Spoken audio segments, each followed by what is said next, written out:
Fala pessoal do nono ano, beleza? Seguinte, na aula de hoje a gente vai falar sobre as aplicações do Teorema de Pitágoras. Como assim? Nas últimas aulas a gente viu muita teoria a respeito do Teorema de Pitágoras e de algumas relações métricas, certo?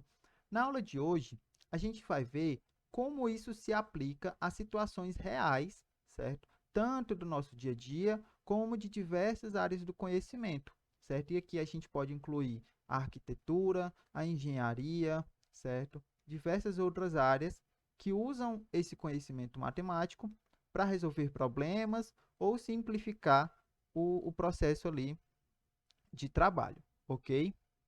Então vamos lá. A primeira aplicação que a gente vai ver aqui é a da diagonal de um quadrado, certo? Considere um quadrado ABCD, como esse daqui da imagem, certo? De lado de medida L. Então, a medida do lado aqui é desconhecida, mas a gente sabe que um quadrado tem os quatro ângulos iguais. Então, aqui em cima é L, aqui na lateral também, e aqui embaixo também, certo? Quando a gente passa a diagonal aqui, ó, AC, a gente está, na verdade, dividindo o nosso quadrado em dois triângulos retângulos e congruentes, ou seja, são dois triângulos idênticos, tá? Se a gente aplicar o Teorema de Pitágoras nesse triângulo que foi formado, olha que interessante. A gente vai ter a nossa diagonal aqui sendo a hipotenusa, então a gente tem d ao quadrado igual a L ao quadrado mais L ao quadrado, que seriam meus dois catetos, certo? No final, ó, como L e L, certo, eles são a mesma variável e estão elevados ao quadrado, os dois, eu posso somá-los. Ou seja, eu tenho 2L ao quadrado. E como a gente sabe, pessoal, para que eu possa isolar esse D aqui, ó, certo? Uma solução é a gente passar a raiz aqui, ó, dos dois lados, certo? Alguns professores, certo? E eu aprendi assim, também dizem que a gente pode pegar esse 2 aqui, ó, e passar ele como raiz quadrada, que foi o que o livro fez aqui, ó. Então, esse 2 que é expoente, ele vira raiz quadrada do outro lado. Ele vai com a operação inversa. Então, a gente tem D igual a raiz de 2L ao quadrado, certo?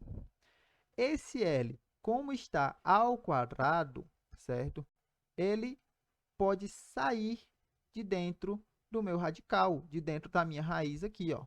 Então, como ele está ao quadrado, ó, esse 2 cancela com a raiz e ele sai de dentro da raiz. No fim das contas, a gente tem que a nossa diagonal vai ser igual a L raiz de 2, certo? Então, sempre que você tiver um quadrado, a sua diagonal, em vez de ter a medida d aqui, ó, a sua medida vai ser L raiz de 2, certo? Significa que dependendo do lado, certo? Você também sabe automaticamente quanto é a sua diagonal. Então, digamos que aqui o L seja 10.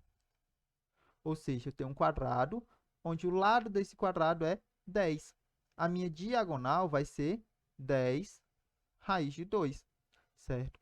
Isso vale para qualquer quadrado, ok? Outra aplicação é para medir a altura de um triângulo equilátero. E aqui vale apenas para o triângulo equilátero, ok? A gente sabe que a gente tem três tipos de triângulo aí: o equilátero, o escaleno e o isósceles, certo? Mas nesse caso ele vale a pena para o equilátero, que tem todos os lados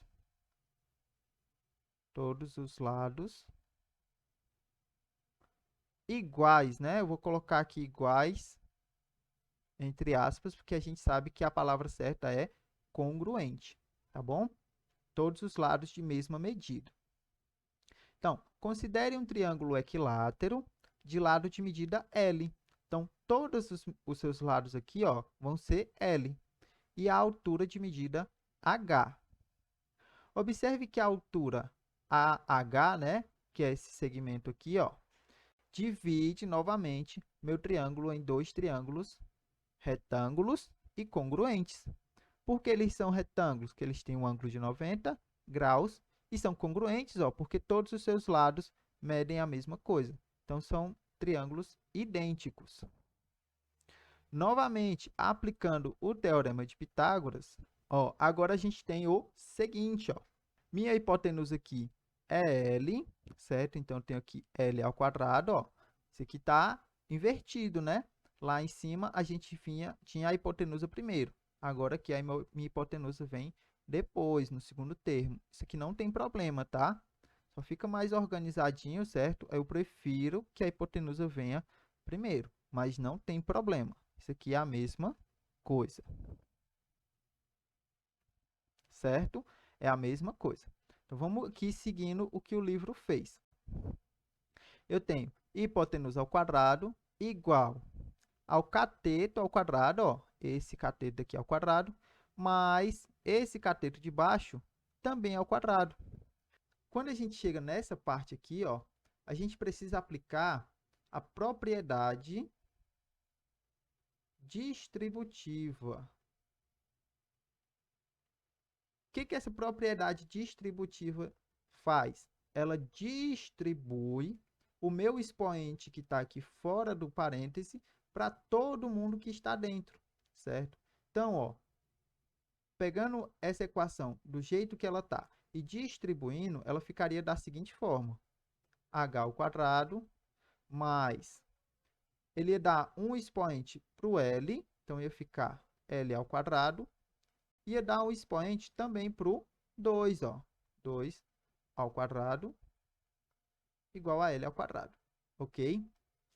Como 2 ao quadrado é 4, né? Isso aqui a gente sabe, ó. 2 elevado a 2 é 4. Então, aqui, ó, daqui ele vem para cá e já dá aqui como resposta L ao quadrado sobre 4, certo? E daqui para cá, ele dá outro pulo imenso. Porque o que ele faz, ó? Ele pega esse L ao quadrado sobre 4, certo?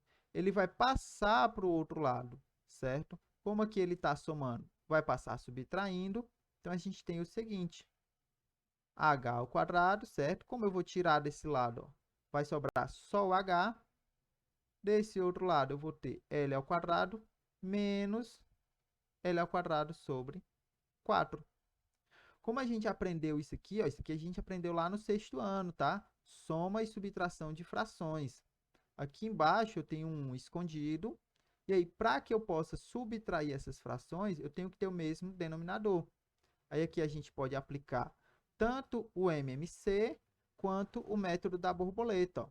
Fazendo pelo método da borboleta, a gente tem o seguinte, certo? 4 vezes L ao quadrado, né? 4L ao quadrado, menos 1 vezes L ao quadrado, vai ficar só L ao quadrado. E o denominador, aqui vai ficar 1 vezes 4, que vai ser 4. Beleza? Subtraindo aqui, ó, 4L ao quadrado menos 1L ao quadrado, sobra quem? Sobra 3L ao quadrado. E o meu denominador é o 4, certo? Então, ele dá um pulo imenso aqui, ó, mas agora a gente conseguiu visualizar o que aconteceu, tá certo? Próximo passo, ó, do mesmo jeito que ele fez anteriormente, esse expoente 2 aqui, ó, ele passa para o outro lado como raiz quadrada, tá bom? E aí o 4, como a raiz de 4 é 2, e o L ao quadrado também está elevado a 2, né?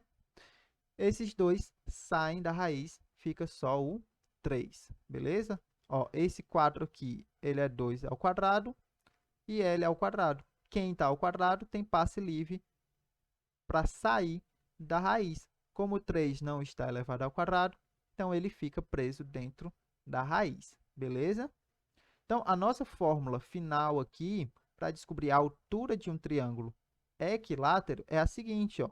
A sua altura é igual ao lado raiz de 3 sobre 2, ok?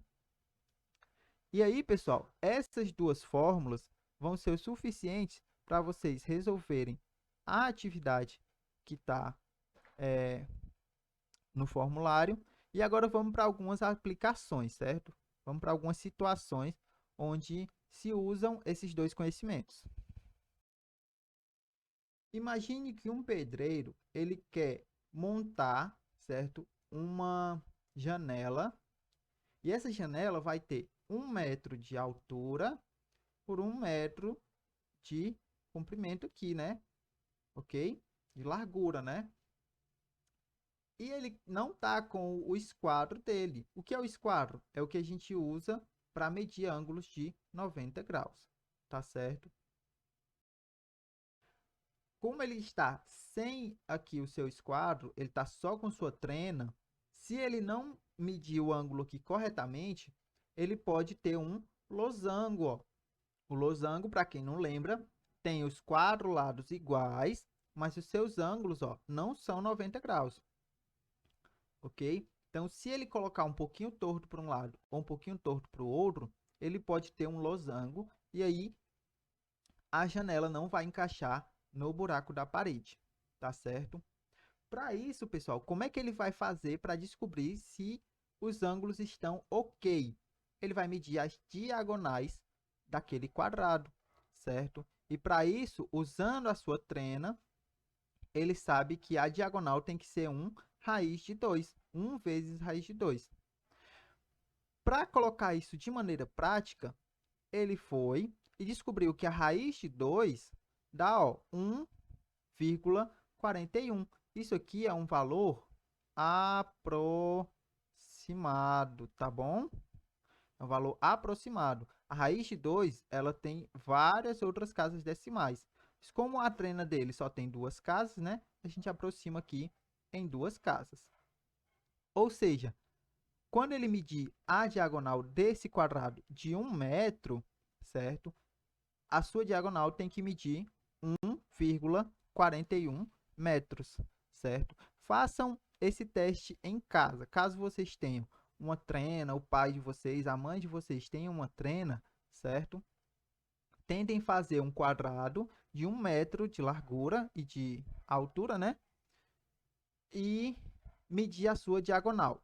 Se não der 1,41, provavelmente você não tem um quadrado, você tem um losango, certo? Lembrando, pessoal, de medir, ó, todos os lados aqui, tá? Todos os lados tem que ter 1 metro de comprimento, tá bom?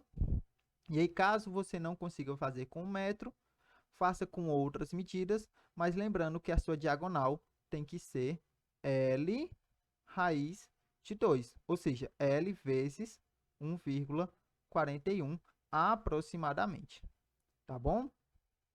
Então, pessoal, essa foi a aula de hoje. Espero que vocês tenham entendido o conteúdo e a gente se vê na próxima aula, beleza? Então, valeu, pessoal!